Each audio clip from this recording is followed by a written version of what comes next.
Hi hello friends, welcome back to media talks. நான் உங்கள் மௌனிகா. இன்றைக்கி எபிசோட் என்ன சொல்கிறதுனே எனக்கு தெரியல. ஸோ வருத்தம் என்னென்னா, நம்ம விஜய் இன்றைக்கி எபிசோட் ஃபுல்லாகவே பார்க்க முடியல. இன்னொரு பக்கம் நம்ம புதுசாக வந்த யமுனா.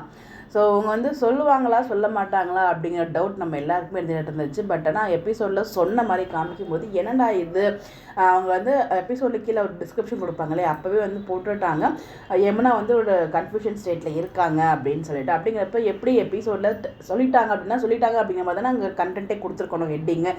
என்னடா இது அப்படிங்கிற மாதிரி எனக்குமே தோணுச்சு. பட் இருந்தாலும் அந்த ஒரு நினச்சி பார்க்குற சீனை எவ்வளோ பெருசாக வச்சுட்டாங்க பாருங்கள், நம்மளை பல்ப் ஆக்கி விட்டாங்க. ஸோ இன்றைக்கி எபிசோட் ஃபுல்லாகவே இந்த மாதிரி தான் போயிட்டு இருந்துச்சு. ஸோ யமுனா சொல்கிற வர மாதிரி சொல்கிறாங்க. ஃபஸ்ட்டு நினச்சி பார்க்குறாங்க சொன்னதுக்கப்புறம், அதாவது நடந்த விஷயம் எல்லாமே அவங்க அம்மா மேலே சத்தியம் பண்ண சொல்லி, இப்போ ஒர்க் ஷாப்பே போகல என்னன்னு கேட்க சொல்லுங்கள், சத்தியம் பண்ண சொல்லுங்கள், அப்பா மேலே சத்தியம் பண்ண சொல்லுங்கள். இப்படிலாம் சத்தியம் பண்ண சொன்னால் கண்டிப்பாக சத்தியம் பண்ணிவிட்டு வாங்க. நான் என்ன நினச்சேன்னா, உண்மை ரிவீல் ஆகிடும் போது நம்ம விஜய் பார்க்க தான் காவேரி போனாங்க அப்படின்னால வந்துடும் நினச்சேன். பட் ஆனால் பார்த்தீங்கன்னா அது ஃபுல்லாகவே கனவு சீக்வன்ஸு. அவங்கள விட்டு வெளியே தள்ளிடுறாங்க. அதுக்கப்புறம் பார்த்தா அது கனவாக போயிடுது. ஸோ அதுக்கப்புறம் உள்ளே போய் சொல்லலான்னு பார்க்கும்போது அங்கே எல்லாருமே குழந்தைய பற்றிலாம் பேசிகிட்டு இருக்கும்போது, ஸோ இந்த இடத்துல சொல்ல வேண்டாம் அப்படிங்கிற மாதிரி நினச்சிட்டு இருக்காங்க. எபிசோட ஆரம்பிக்கும் போதே பார்த்தீங்கன்னா நிவீனும் காவேரியும் பேசிட்டு வந்துட்டு இருக்காங்க. ஸோ விஜய் பற்றி இவங்க ஃபீல் பண்ணிட்டு இருக்காங்க. ஃபீல் பண்ணாத காவேரி கண்டிப்பாக எல்லாத்தையுமே நம்ம சால்வ் பண்ணிடலாம் அப்படிங்கிற மாதிரி பேசிகிட்டு இருக்காங்க. ஸோ நம்ம வெண்ணிலா பார்த்துட்டு போகலாம் அப்படிங்கிற மாதிரி காவேரி சொல்லும்போது சரின்னு எதுவுமே சொல்லாமல் சொல்லிடுறாங்க. ஸோ வெண்ணிலா பக்கத்தில் ஹாஸ்பிட்டலில் இறங்கும் போது தான் காவேரியுமே நிவினையும் ஒன்றா யமுனா பார்க்குறாங்க. ஏன் யமுனா அவங்க எங்கே போகிறாங்கன்னு கூட அவங்க பார்க்கல, ஹாஸ்பிட்டல் போகிறாங்க அப்படிங்கிறப்போ அங்கே நின்று யோசிக்கிறாங்க. உள்ளே போய் எதுக்காக போகிறாங்க அப்படிங்கிறத அவங்க யோசிக்கவே இல்லை. நான் நினச்சி அவங்க ஃபாலோ பண்ணி போவாங்க அப்படின்னு சொல்லிட்டு, பட் அந்த மாதிரி போகாமல் அவங்க அம்மா வீட்டுக்கு ஸ்ட்ரைட்டாக போயிடுறாங்க.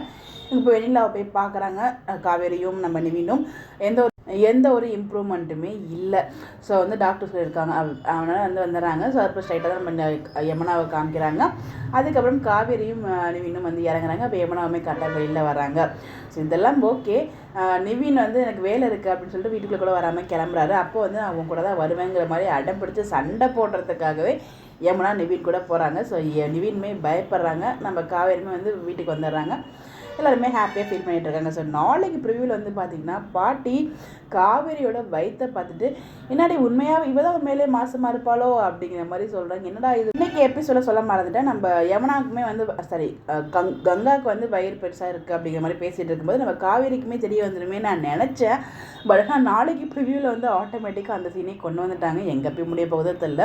எப்படி நம்ம காவேரி சமாளிச்சிடுவாங்க. நீங்கள் எபிசோட் பார்த்தீங்களா? உங்களுக்கு எப்படி இருந்துச்சு?